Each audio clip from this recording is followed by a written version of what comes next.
When you bring your child home for the first time, you want a baby monitor you can trust. When you choose Stork, you choose technology trusted to monitor 10 million babies in hospitals every year. Stork continuously tracks your baby's pulse rate, oxygen saturation, and temperature. Visit MassimoStork.com to learn more. Stork, a revolutionary baby monitor, is born. Stork is not a medical device. Read and understand all product labeling. Massimo data on file. It is really hard to raise a strong-willed child. These are kids who want to do things their own way. If you push them, they will resist. They'll do the opposite of what you want them to do.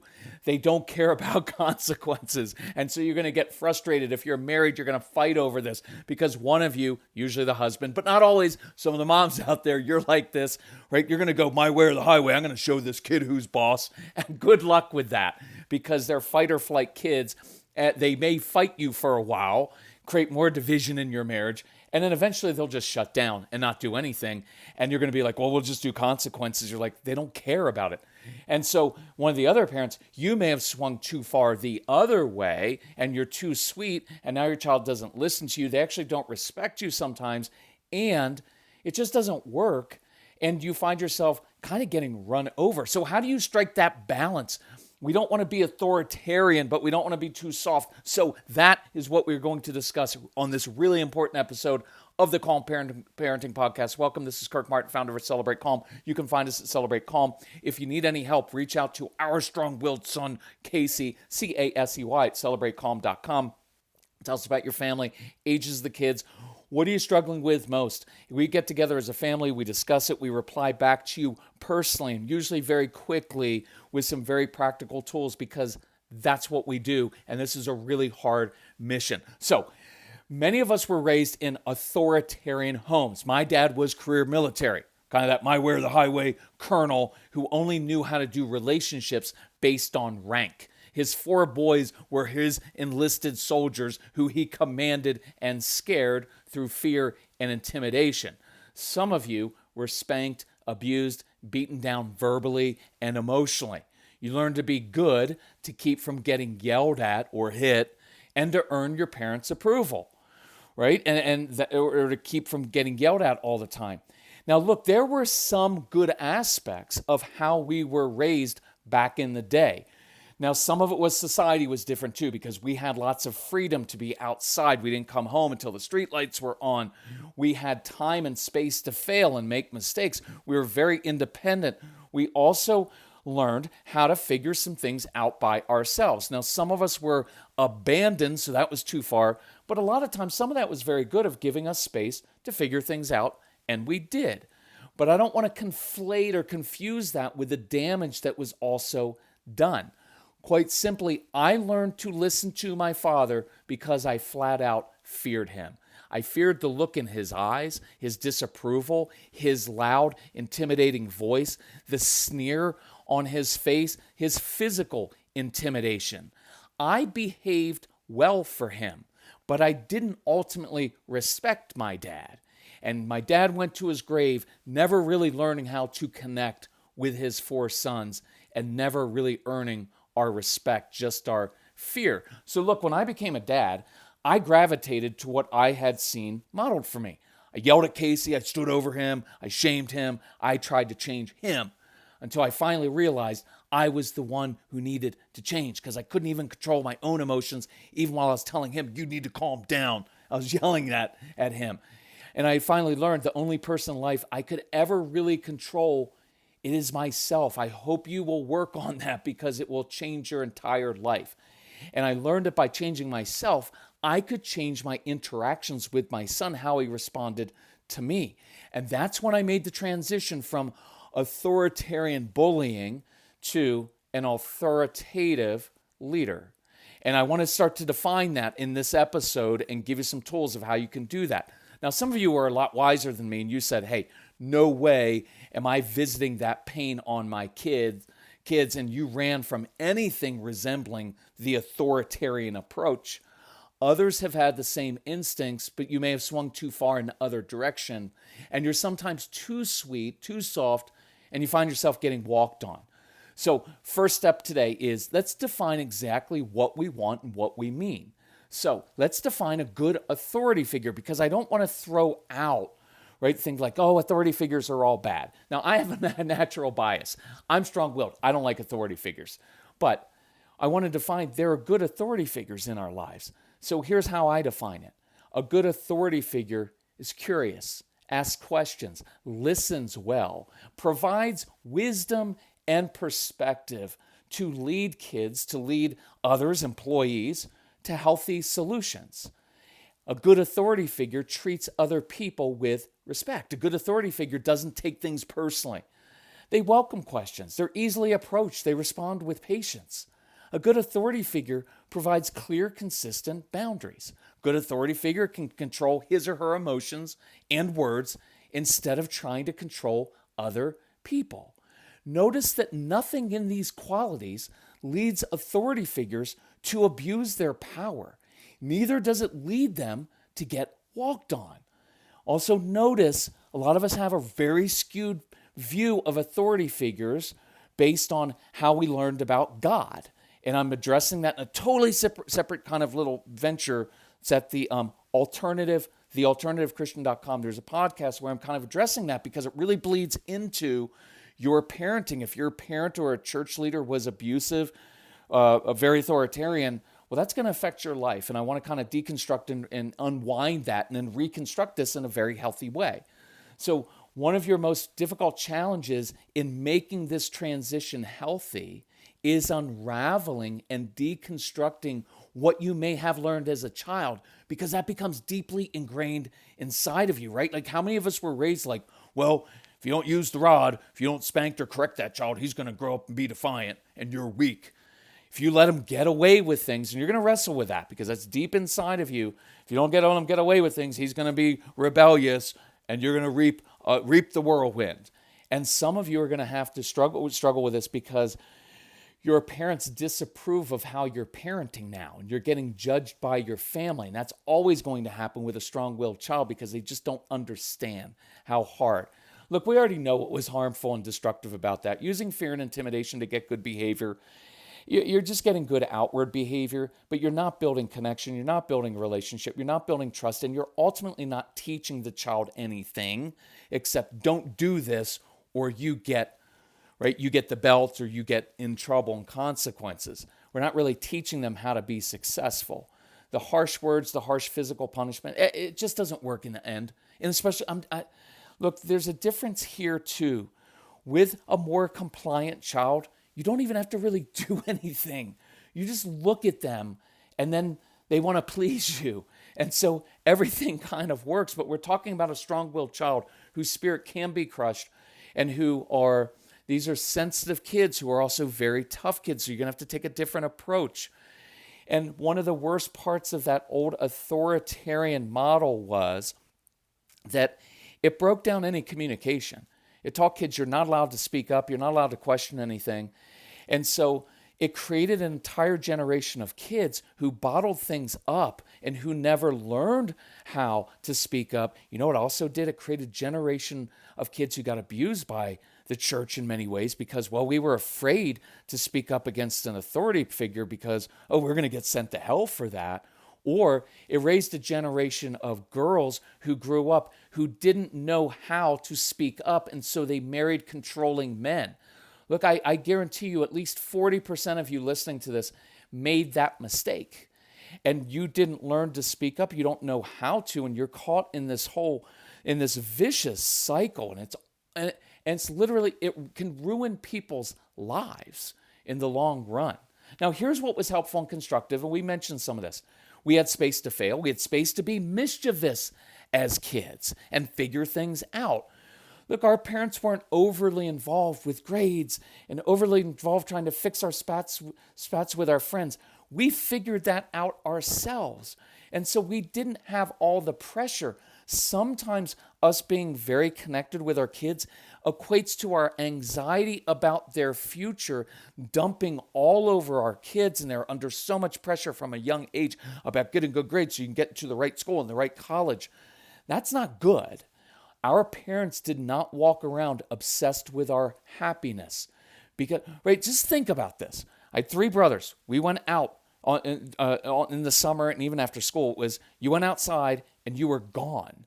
They didn't even really ask like where you were going because it was safe back then in many of our neighborhoods. So we got on our bikes and we rode. We came back. At the end of the day, I don't remember my mom, who was the sweetest, most compassionate, awesome mom the world has ever known. I don't ever remember her saying, "Oh, guys, honey, what did you do today? Did you have fun?" It wasn't that she wasn't interested. It was this. She respected us enough to know that with that kind of freedom that we had, we would figure things out and we would create our own fun. So it took the pressure off of our parents because they didn't have to create fun for us because we were allowed to create it ourselves. Now look, some of that is different because your kids can't just get on bikes and ride wherever they want. Most of your kids can't do that. I wish they could. But they weren't obsessed with our happiness. I'm going to do a special podcast coming up next couple weeks on not being responsible for your child's happiness or your spouse's happiness. It's a huge trap for you. TIAA is on a mission. Why? Because 54% of Black Americans don't have enough savings to retire. So in collaboration with big-name artists like Wyclef Jean, TIAA released Paper Right, new music inspiring a new financial future. With 100% of streaming sales going to a nonprofit that teaches students how to invest. Stream Paper Right now and help close the gap. So, when trying to strike this balance, you're going to constantly second guess yourself. You are. Are we letting the kids get away with stuff? Are we being too soft? If we spanked our kids, would they be still doing this? Are we doing this wrong? You're going to wrestle with this, and that's healthy. It means you're finding the boundaries that work for you. And having a strong-willed child complicates this because the easy compliant child will just naturally respond to like anything. They like pleasing others, so they're going to do what they're told, but the strong-willed child's going to push back on just about everything. They want to do things their way. They're not going to listen or be obedient the first time, and they're probably not going to listen the 14th time, but they will be independent thinkers. They're going to touch the hot stove in order to figure it out, and they're going to drive you crazy in the meantime, but that's where you have to control your anxiety and your own control issues. Just know that they have to push those boundaries because they want ownership of their choices, and that's a really good thing in their lives. I encourage you, if you do have the Calm Parenting podcast or program, go through the Strong-Willed Child program first in there. It's essential to understand these kids. So here's the caveat. If you go too far the other way, if you're too sweet and too soft, these kids will take advantage of that because you're going to talk too much and you're going to try to reason with them when they don't need to be convinced. They can't be convinced. You have to lead them. So I'm going to go through these different ways. I want to teach you how to be kind yet firm. I want to teach you to be understanding yet always moving to problem solving. How to hear them but still lead. How to let them vent without you reacting. So let's go through, I'm going to go through a couple examples so I can demonstrate kind of the old school authoritarian, maybe where we've swung too far now as modern day parents, and then where do we find this right in the middle where we're authoritative, we're good authority figures, we listen, we connect, we do all those things. I'm going to try to demonstrate this. Now, here are 3 things, no matter what you do, I want you to really to work on, encourage you to work on. Number 1, you have to learn how to control your own emotions so you can end this constant feedback loop. You've got to work on yourself in being able to do that, because if you are reactive, it doesn't matter. If you're reactive, it doesn't matter whether you're authoritarian or too sweet. It just doesn't work. If you or your spouse cannot control your mouth, your words, your reactions, your body posture, all of that, it won't work. I encourage you, work through that 30 Days to Calm program, because we go through all of your triggers so that you don't get triggered all the time. And your triggers are yours to own. I know they don't exist for your child to exploit them and push them, but your kids, strong-willed kids, are a gift to you. And I'm not saying that like, oh, they're just a gift. All children are gifts, because I know they're hard, but they are a gift, because the compliant child is not going to push any of your buttons and they won't cause you to grow. But that strong-willed child is going to push every little button. They're going to push buttons you didn't know you had. And you get to say, you know what? This is an opportunity for me to grow up and work on that. I'll add this: working on your emotional health. Some of you had traumatic childhoods. And so you've swung too far, because think about this: no guilt, no blame. When you seek to comfort your child, sometimes you're actually trying to administer the comfort you never had as a child. So your child gets upset or struggling, and you want to comfort that child because you never had that comfort as a child. But then you get entangled emotionally with your kids, and you can't provide proper separation or boundaries. And I'm going to do an entire podcast. I think the next one's going to be on parenting with a trauma background. But for right now, let's work on controlling your own emotions, your anxiety, your control issues. It's foundational. Number 2, practice different body posture. I'm not going to go a lot into this. This one's easy. I tend to sit. I come alongside. I don't stand over with my hands on my hips, because it creates a defensive response. So why a lot of times when I'm talking about, and I'm giving you practical things to do, I'm walking alongside. I'm sitting and playing Legos with the child. I'm playing catch. I'm going for a walk. I'm saying, hey, I can tell you're frustrated. Listen, you want to go? I've got to go to the store. You want to come help me grab something? We're driving next to each other, because it doesn't create that defensive response. And I'm not using eye contact when kids are upset, when I'm upset, because that tends to inflame things. Tone of voice, critically important. And that, to be honest, is the reason I probably will never write a book on this, because I like people listening to our programs, because I can model the tone of voice. I can model scripts to use. Tone of voice is probably the most critical thing that you can do. It's why I do the podcast. It's extraordinarily effective, because the tone of voice can have a huge impact on de-escalating your child. I heard on a recent podcast that I listened to, I may have mentioned this before, there's something about this tone of voice that actually neurologically changes the person that's listening to it. They're not even aware of what's going on in their own body, but by speaking in this tone, I can create a calming effect on their nervous system. It's cool.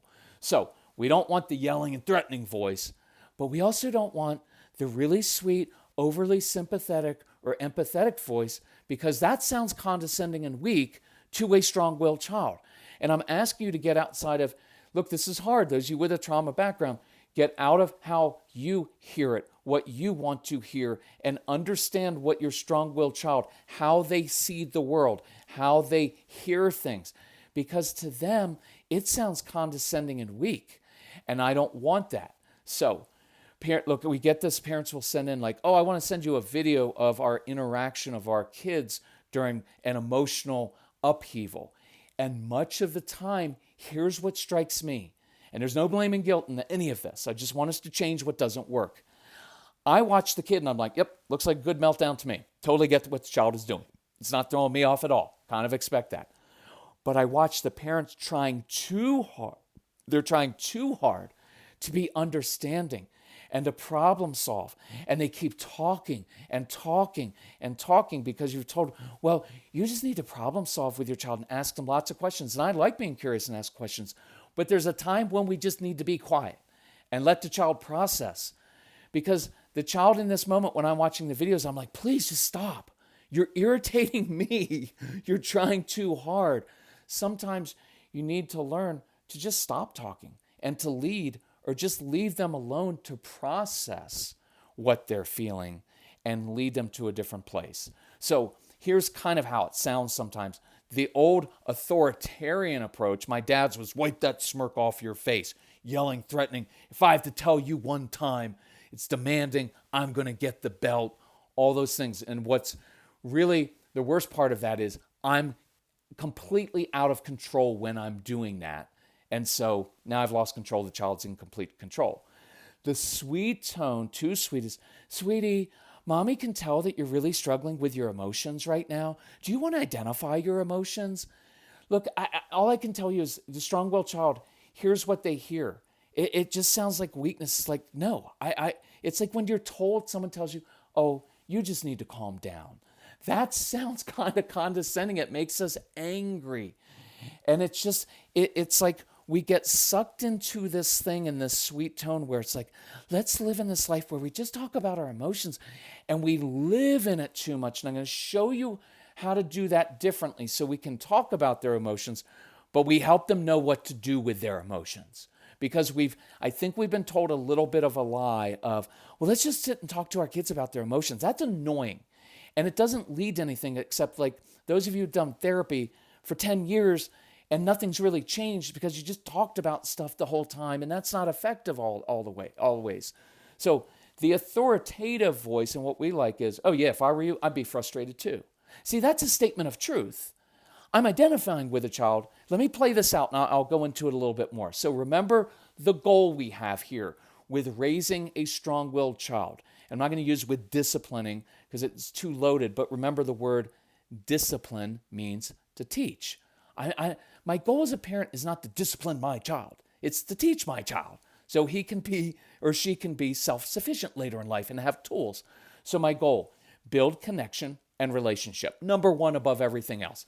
I want to build connection and relationship with my child because that changes behavior and changes everything more than anything else. And I want to empower the child or teach the child, I don't like buzzwords of empower, but teach the child to be his or her best. I don't want to just change outward behavior.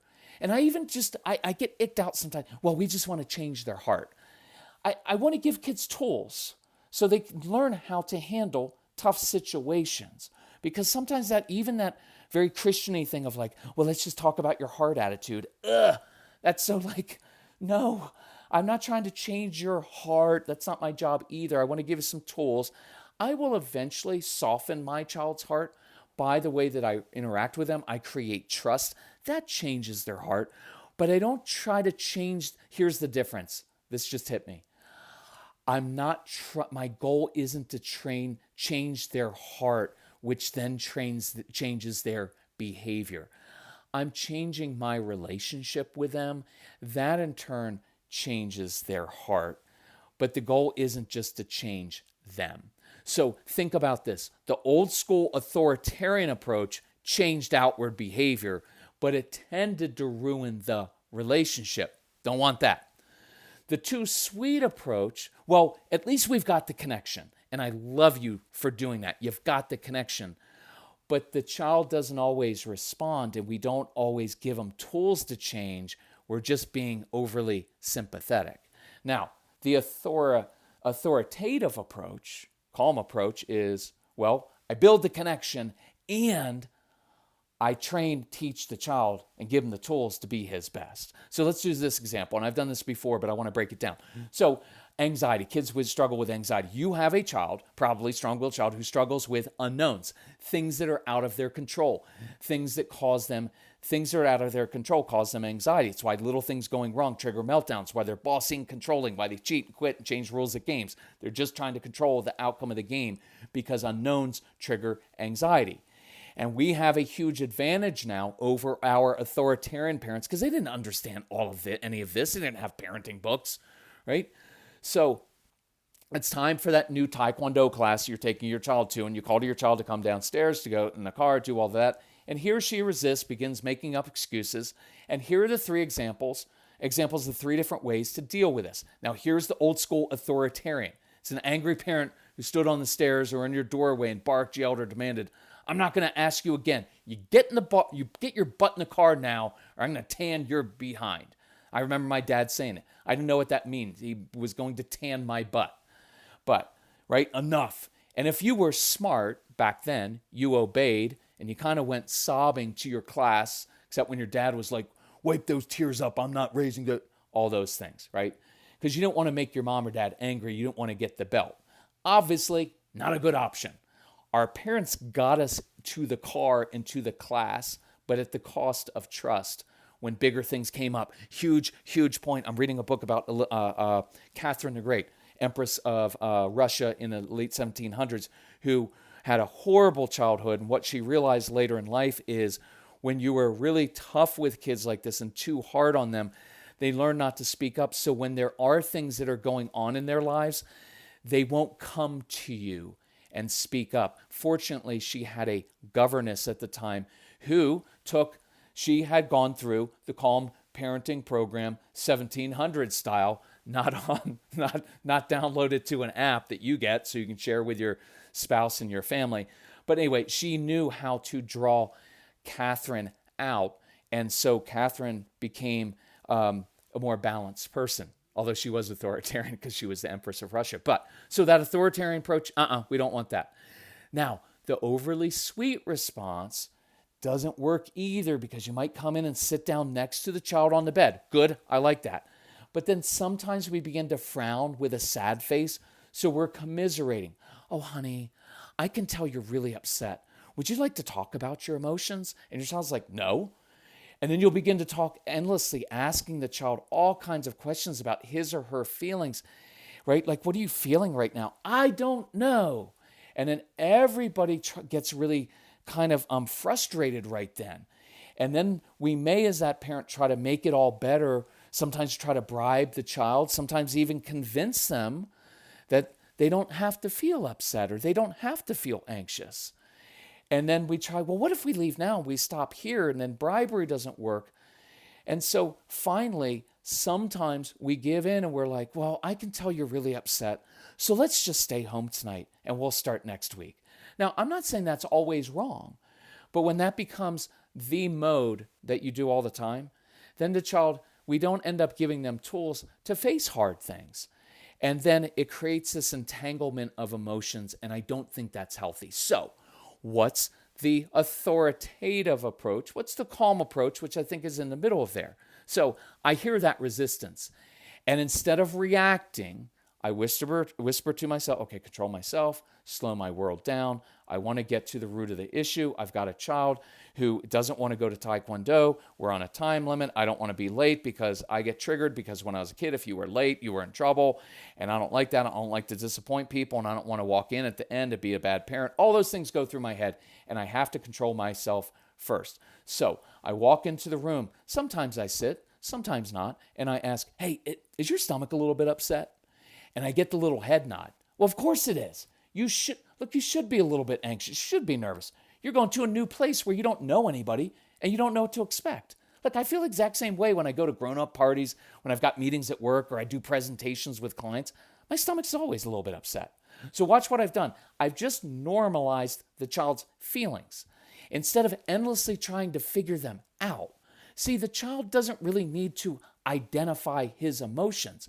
He needs to know what to do with those emotions and to know that they're completely normal. See, when I use that tone and I get to the root of it, I'm the adult. I have a pretty good idea of what my child is going through, so I can identify and say, oh, of course you're feeling that. Stomach's upset, that's usually anxiety. Perfectly normal thing. And so I've normalized it so he or she doesn't think there's something wrong with him or her, right? I don't want them to think there's something wrong.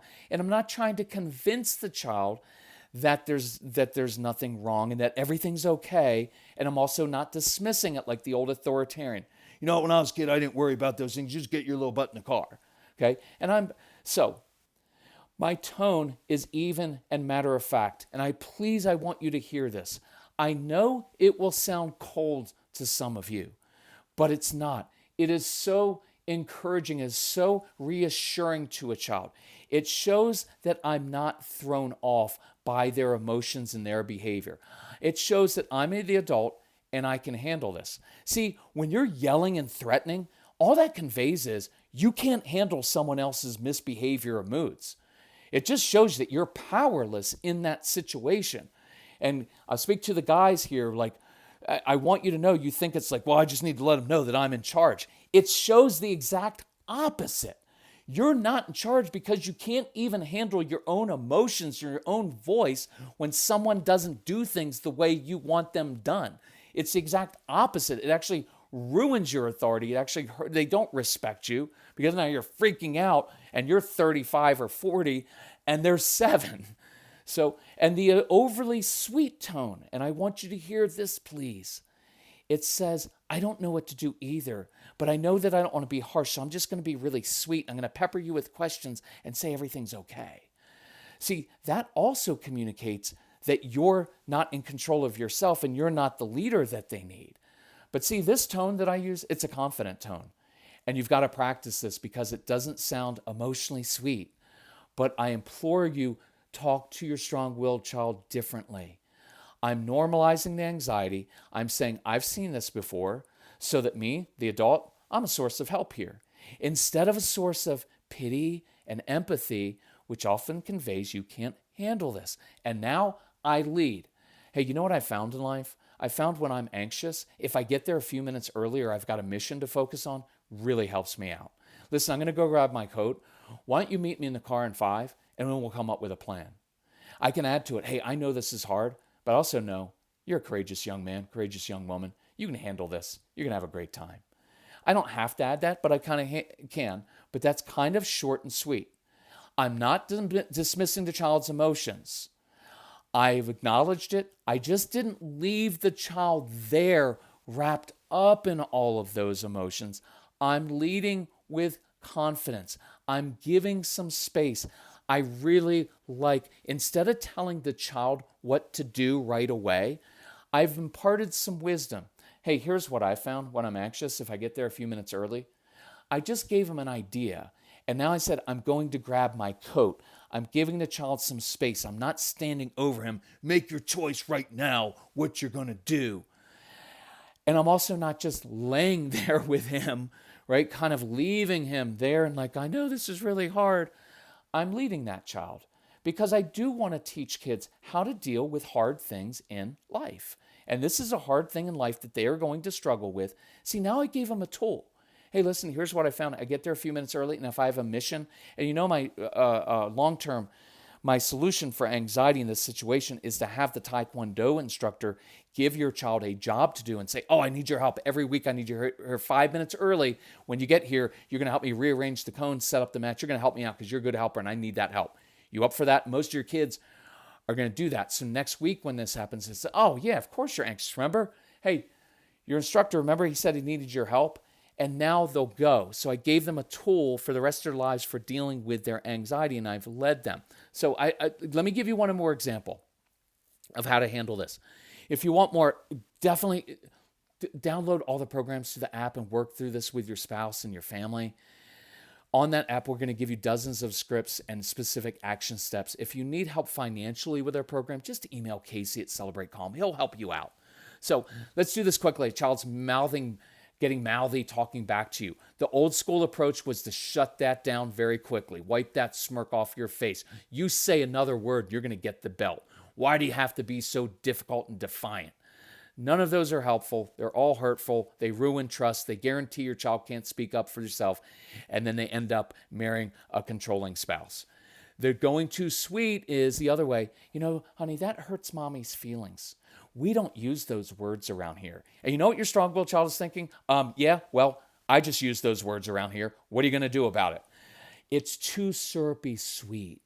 That hurts mommy's feelings. They know it hurts your feelings. That's why they did it. And now you're putting your feelings on them. Not a huge fan of that. Because now we're getting all entangled again, and we're trying them to do things to manage our emotions for us.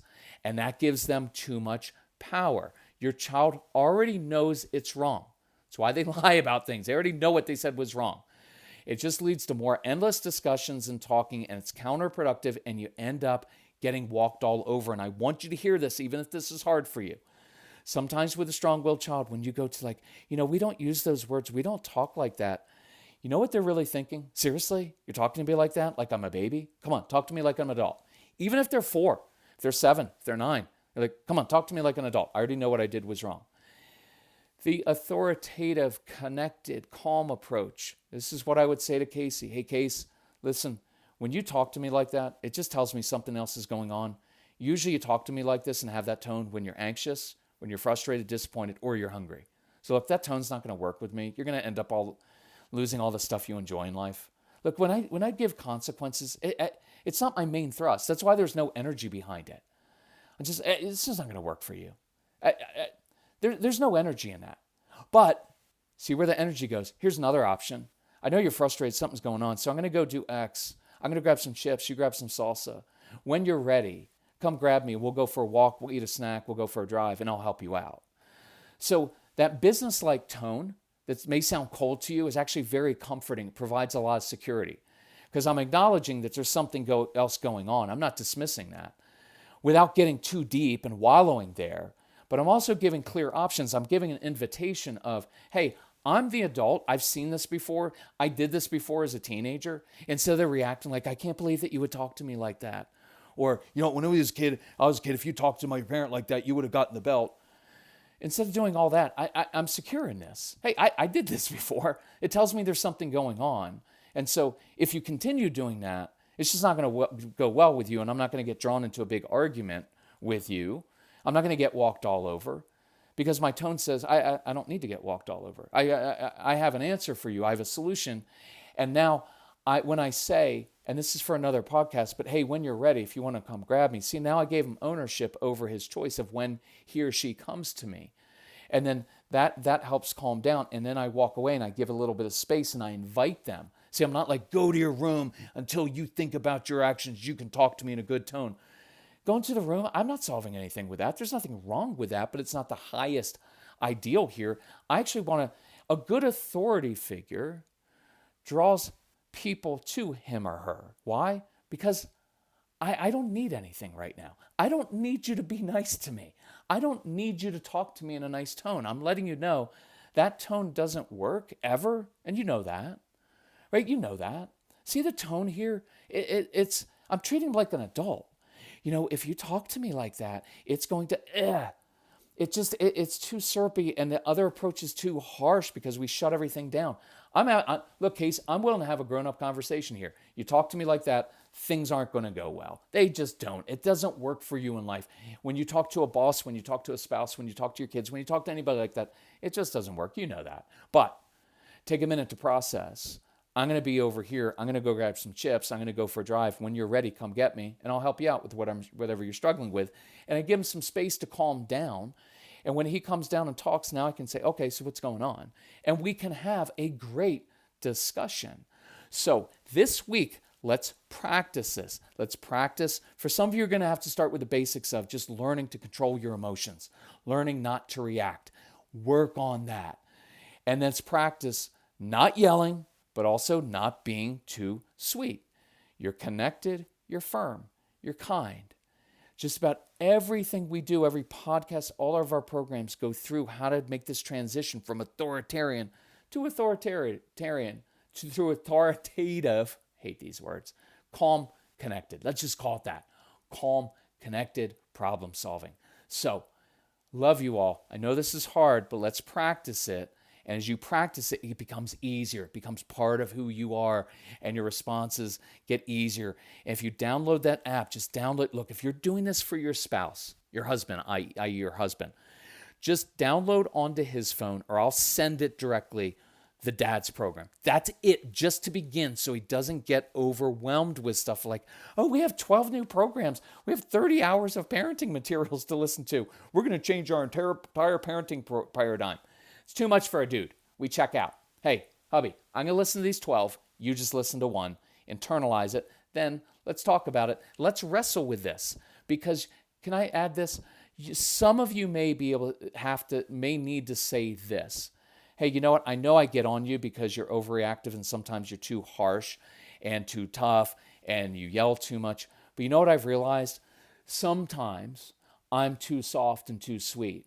And so I think I do that to counterbalance you being too harsh, but you may be counterbalancing me being too soft. So could we go through this program? I'll even listen to the men's program, and we'll go through that, Dad's program. We'll go through that, and I'll learn a better balance myself, and you learn a better balance, and maybe we can meet in the middle. See, that way it's not like, you know what, you stink as a parent. You're doing this all wrong. I read all the parenting books and you don't. That's a nice collaborative approach with a husband that says, hey, it's not all you. I sometimes go too far the other way. So if you're willing to work on your part, I'm willing to work on my part. I bet we could meet with a healthy middle ground where we are authoritative leaders in the home who build trust, who build connection, and it ultimately changes everybody's behavior in this home. Anyway, I love that a lot. I'll talk to you soon. Love you all. Bye-bye.